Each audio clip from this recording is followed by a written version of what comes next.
Do you have a comment or question? Send it to the Vikings.com mailbag. Every Monday we'll post several comments and or questions as part of the Vikings.com Monday morning mailbag. Although we can't post every comment or question, we will reply to every question submitted. Click here to submit a comment or question to the mailbag. Remember to include your name and town on the email.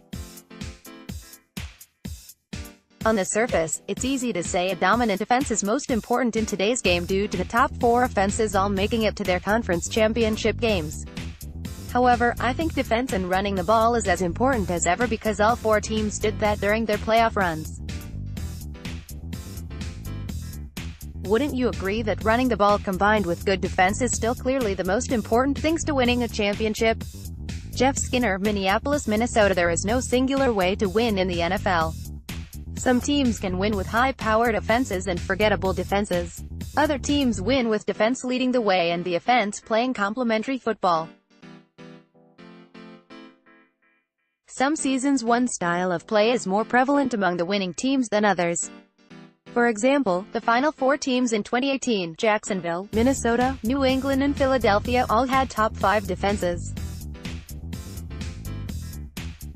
This year, the final 4 teams ranked 1 to 4 in offensive points per game. Both philosophies can work, but yes, running the ball well on offense and playing good defense is as important as any other tactic in football. Running the ball well allows your offense to establish a tone and it allows your team to control the clock and keep the defense rested. Playing good defense keeps the opponent off the scoreboard and usually results in winning field position. Is it better to draft an offensive lineman versus sign a free agent? Also, if we draft an offensive lineman in the first or second round this year, would the Vikings select the better athlete over one who plays a specific position, guard or tackle?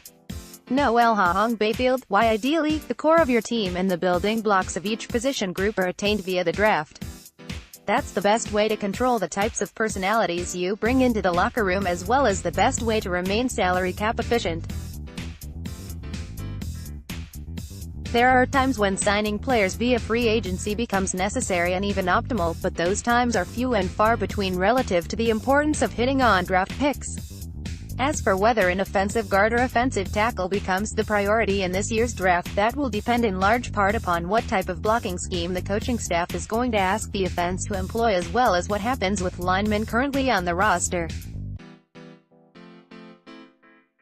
Does Riley Reiff stay at left tackle or is he asked to move inside or to the right side? Is Brian O'Neill the right tackle or might he train on the left side? What is the status of Nick Easton's recovery? These are all questions that factor into whether a guard or tackle takes priority. Also, the Vikings will stay true to their board and take the best available player. If a guard and tackle are both being considered, whichever player has a higher grade is the player GM Rick Spielman will select. I'd like to see us look for some better defensive backs. As good as our guys are, we need better. Or are our guys still growing into the job? Xavier Rhodes even looked questionable at times, although he may have been playing through some injuries. Lloyd Gossman, Alaska. It's hard to agree that the Vikings are deficient in the secondary. Were they perfect in 2018? No, they weren't perfect and head coach Mike Zimmer will demand improved play in 2019.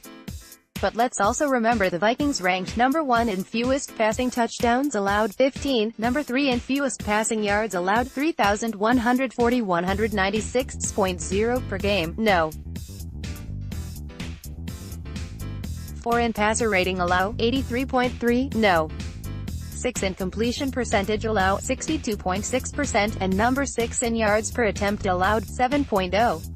I'd say our secondary was exceptional for the season.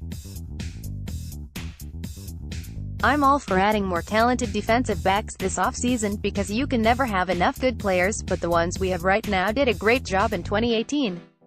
Does the hiring of Gary Kubiak mean that Kevin Stefanski spends 2019 looking over his shoulder? David Sinclair, Rio Rancho, New Mexico. Not at all. Kubiak's presence on the Vikings coaching staff is not just about his offensive acumen and oversight.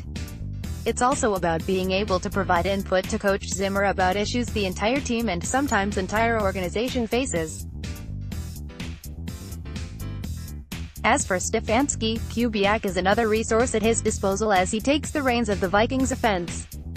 During Stefanski's 13 seasons with the Vikings, he's been exposed to a lot of different types of offensive philosophies, from Brad Childress to Norv Turner to Pat Shurmur, just to name a few.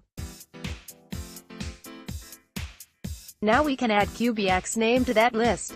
It's an eclectic collection of philosophies and concepts, and I anticipate Stefanski picking and choose from them all to build up his own brand of offense that will become the 2019 Vikings offense.